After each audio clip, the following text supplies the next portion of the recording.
What is happening? RPG Nation, Corey here, dropping some waiver wire knowledge on y'all. Mike is usually the one to do this. I'm going to fill in for him while he is off doing something. Actually, I think he was off visiting our good buddy Evan out in Tennessee. Little live meet for the boys. Can't wait to hear what they got down on, what they got into. Some shenanigans, I'm sure. But until then, I know that most of you are probably watching these back-to-back double-header NFL Monday Night Football games. But if you aren't, because they're a little stinky, you want to tune in to some live waiver wire droppage, then I am here to supply you with some names to look out for come, today, tomorrow, whenever you're putting in your waiver claims. So after a very exciting week 2, got some names to drop here, and I want you guys to keep in mind that I am mostly going to be giving names that we play in Dynasty League, so I'm trying to stick to names that are still maybe available. I expect that for most Dynasty Leagues, they have people that are paying enough attention to pick up guys like Justice Hill and Kyron Williams. Those guys should be gone. If they're not, it should be pretty obvious that you want to put a claim in for those dudes. But some little lesser known guys, I'll kind of go through some explanations for why they're interesting. But yeah, let's go ahead and kick it off. I want to make this a little quick before the Browns Steelers game kicks off, because I know out of the 2 games, that's a little bit more of the more interesting one. But yeah, let's get into it, guys. So I'm going to go basically game by game here. There are some games that I just didn't put any names up for because it didn't really seem like there was anyone worth talking about. But right off the bat, I will go to this Ravens this Raven Bengals game that just occurred. And the only name I wanted to kind of throw out there is a guy that might be pretty available in most Dynasty leagues, unless you have incredibly large benches. Nelson Aguilar. He led the team in receiving yards this week for the Ravens. And you have OBJ there as the supposed guy. He is not going to be, in my opinion, very easy to rely on, especially considering his age, his multiple injury histories.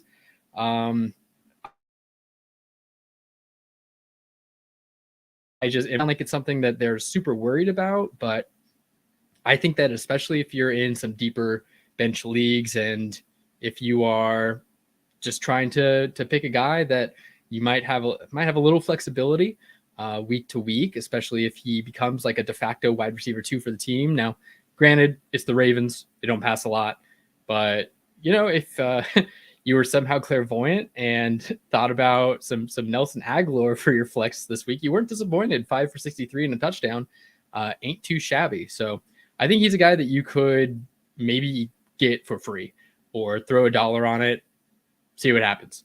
But let's keep trucking along here. The Seattle Seahawks and the Detroit Lions game had some interesting names to throw out there. On the Seattle Seahawks side, I would say if you are in a tight end premium league or 2 tight end league for that matter, look into some Noah Fant. He was a guy that had a lot of hype when he was on the Broncos, and he kind of wavered off. Didn't look particularly good last year after being traded to Seattle. And he comes out with a, not a bad game, especially in that tight end premium kind of setting. I mean, you're talking about a guy who went 4 for 56. He had some yard after the catch ability, and that was interesting to see. Again, another guy that could have been dropped, and you might be able to sneak in there for a $0, $1 bid. And if you are playing in those 2 tight end leagues, someone that you might not hate too much to start, especially when injuries start stacking up. He seemed to be the guy for the tight ends on the Seahawks. Past that, we had some Khalif Raymond popping off again after a pretty nice week 1 performance. I think especially if you're in these return yard leagues for punt returns and kickoff returns, he's doing all that work too, on top of being a receiving threat and a touchdown guy for the high-powered Lions offense. I'm willing to take a shot on him. Again, I don't think you're going to have to be too spendy. I think a lot of people are still kind of feeling like when JMO comes back, he should be a guy. But the Lions, they don't really have that dude that's established himself more than Khalif Raymond has. And they lose David Montgomery. That is unfortunate. If you had him, he will be out for a couple weeks. But David Montgomery was a guy that got a little bit of target work, and he leaves and should open up a little more for Khalif Raymond. He was taking handoffs too. So he is interesting. A little bit of a gadgety guy, like I said, especially if you have those punt return, kick return yard leagues. He might be worth a go. As I mentioned, David Montgomery out for a few weeks with a leg injury. Craig Reynolds might be worth a pickup just in case. Gibbs is obviously the de facto. He will get most of the vacant carries here, I'm sure. But if Gibbs goes down, the Lions are not a team with a lot of wide running back depth. So might be worth just a stash and grab, or grab and stash rather. Zonovan Knight kind of in the same category. Zonovan is still on the practice squad, but with David Montgomery out, I could see Bam Knight being elevated and having a potential role there to try and cover what they were doing with David Montgomery. Moving on here, the Colts Texans game, we had another kind of scary interaction with Anthony Richardson. He looked great, and then gets injured, and this is the second week in a row that he did so, and it begs the question: can he stay healthy? If he can, he looks like a monster for fantasy, but it's just not looking good for his ability to slide and avoid contact and that kind of thing. So that's why I will mention, if you are especially in Superflex leagues, Gardner Minshew might be worth a grab. He might be owned because he is one of those guys that I think a lot of savvier dynasty players kind of saw the writing on the wall. Anthony Richardson rushes a lot, or they at least projected him to. And so Gardner Minshew is kind of one of those backup QBs with a little more of an expensive price tag, a little bit more widely owned. But if he's not, especially in 2 QB leagues, might be worth a grab. Just in case. Anthony Richardson, I think he's in the concussion protocol or something. So, if he continues to sustain injuries, I mean, Gardner Minshew might be starting some games this year. It is a reasonable expectation, I would say. Beyond that, on the Colts as well, Kylen Granson, kind of the same thing with Noah Fant. He's not, if you're in a non-premium for tight ends league, not in 2 tight end leagues, might not be worth a grab. They still have kind of a rotating cast there, but he is the tight end that comes down with the touchdown. And if you're in those 2 tight end leagues, tight end premium, might be worth a go. I think you could get him pretty cheaply too. $1, $2 bid might scoop him up. And as the injuries continue to rack up for tight ends, you kind of just have to collect the guys that are showing some ability this early in the season. The big name, though, I mean, a couple names actually on the Texans side, their pass catchers are looking the part. I mean, CJ Stroud comes in and leads the league in passing yards this week, which is pretty crazy to think about, because the Texans still don't walk away with the win. But, I mean, take your pick. Nico Collins is probably the most owned guy, but he has had an insane amount of targets these last 2 weeks. If for some reason, I mean, I'm talking to redrafters here too. If for some reason he's available in a dynasty league, great. But I have a feeling he's pretty widely available in redraft leagues and worth a look as he continues to stack up these targets. But yeah, like I was saying, take your pick. Robert Woods has another okay outing, okay target work, and even Tank Dell, I mean, looked okay. So any of these Texans pass catchers, I mean, I think it's Nico Collins if you had the choice, but any one of them, if they are on your waivers in a dynasty league, they really shouldn't be. Go ahead and put a couple dollars bid on those guys. Going through this list, I think that the guy that, well, a couple guys that I'm looking at that you could spend a little more than a couple bucks on. There's just not many of them, I feel like, this week. We'll get into them a little later, but first, let's quickly hit the Bears-Bucks game. Darnell Mooney comes down with an injury. I know. Chase Claypool is has become a pariah for fantasy football just in general. He had a terrible week 1, wasn't looking like he was giving any effort, but he comes out, he apologizes to the teams, to the fans, and Darnell Mooney leaves the game with an injury, and Chase Claypool comes down with a touchdown. If you were in a league where Chase Claypool was dropped and the guys I've previously mentioned aren't available or might get scooped up, might be worth a go here, depending on how long Darnell Mooney is out. Look, that all being said, it's the Bears offense, right? We kind of saw the problems with their passing game, with that whole Bucks defense just kind of clobbering them, not giving them a chance. But we're talking about dynasty leagues with super deep benches. Chase Claypool had one of the best rookie seasons of all time as a receiver. If you're off him, you're off him. I totally get it. But if you have an empty slot because you moved a guy onto a IR, or you just need, look, you don't want to have an empty spot on your bench. So if you're looking just for a guy to stash and wait and see, maybe he can turn his season into something. Chase Claypool is probably there for the taking. On the Bucs side of the ball, I'll keep mentioning it. The 2 tight end leagues, the tight end premium leagues, is a guy that you can maybe add speculatively for $1 or $0. K. Dotton had an okay outing. I think he had 5 receptions and 40-something yards, which I know isn't great, but like I said, as these tight ends establish themselves, I think it's not a bad plan to get in on them early, just to stash and wait and see, because tight end injuries are going to happen.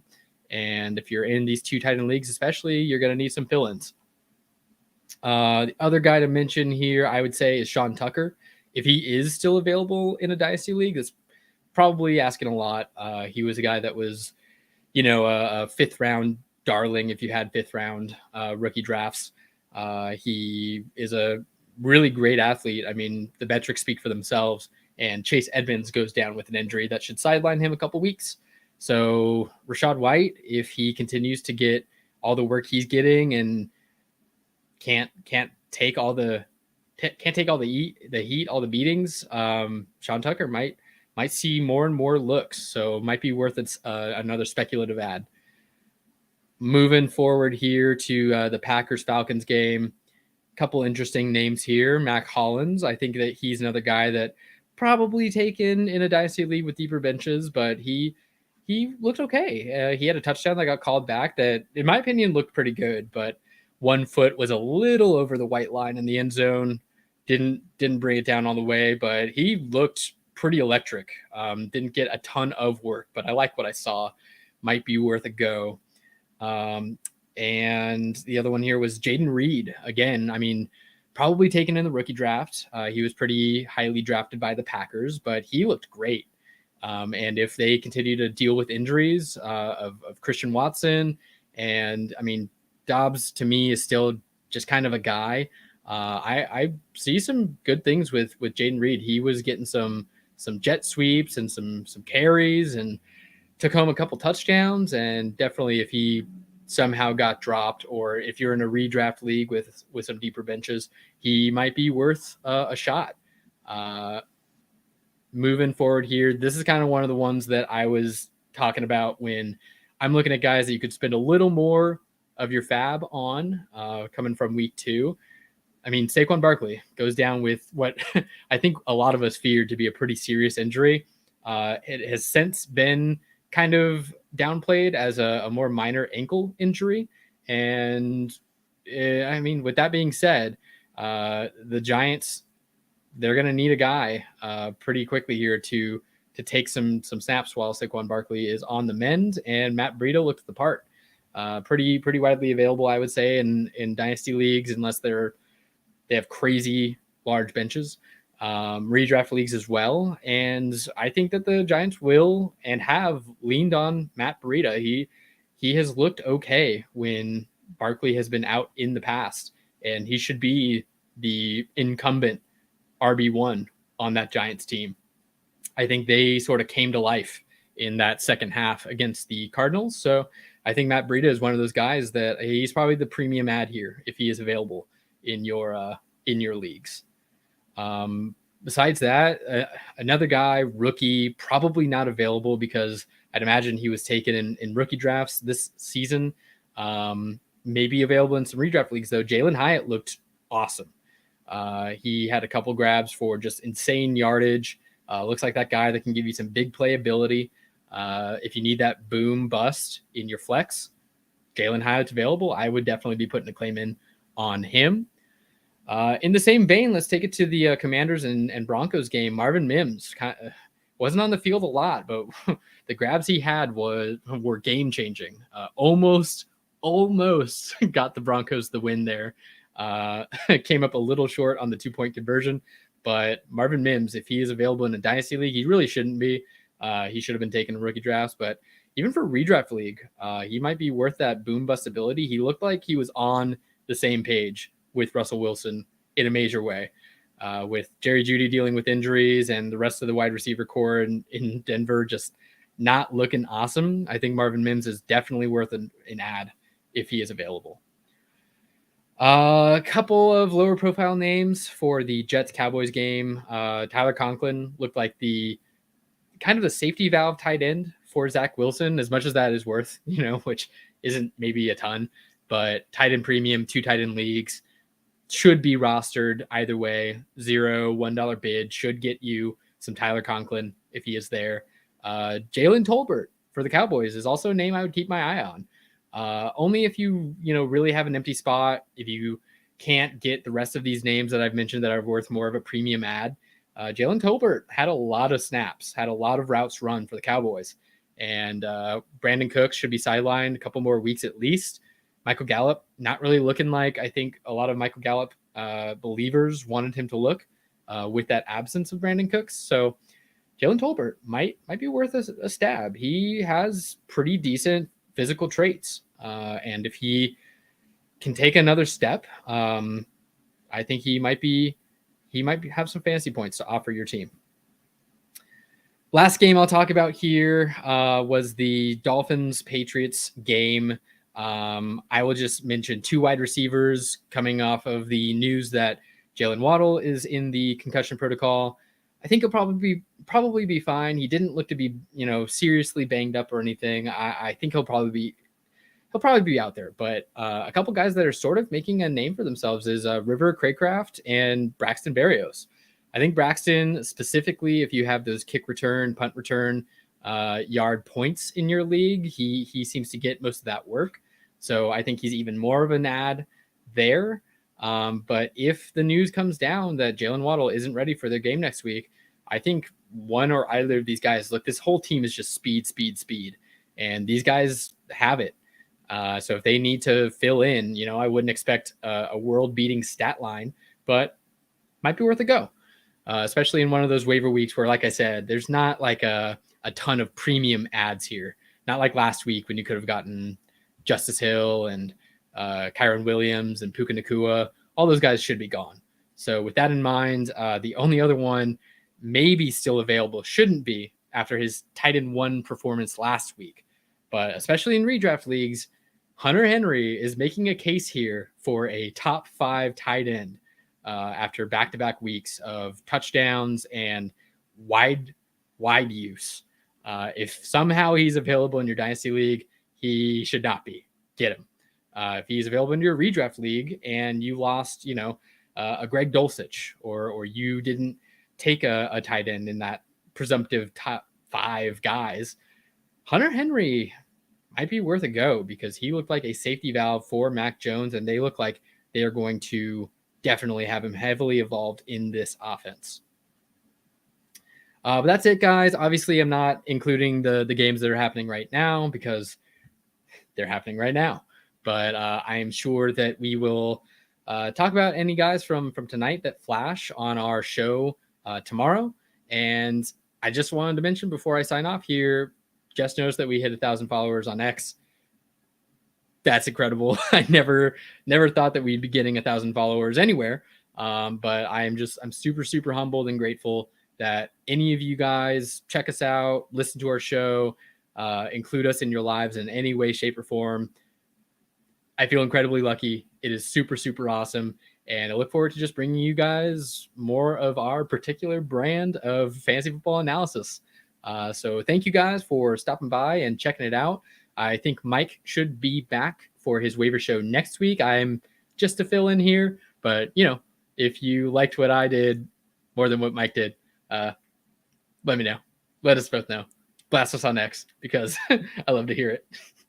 But thank you guys again for stopping by. I'll let you get back to Monday Night Football and enjoy the rest of your week. And I'll see you tomorrow.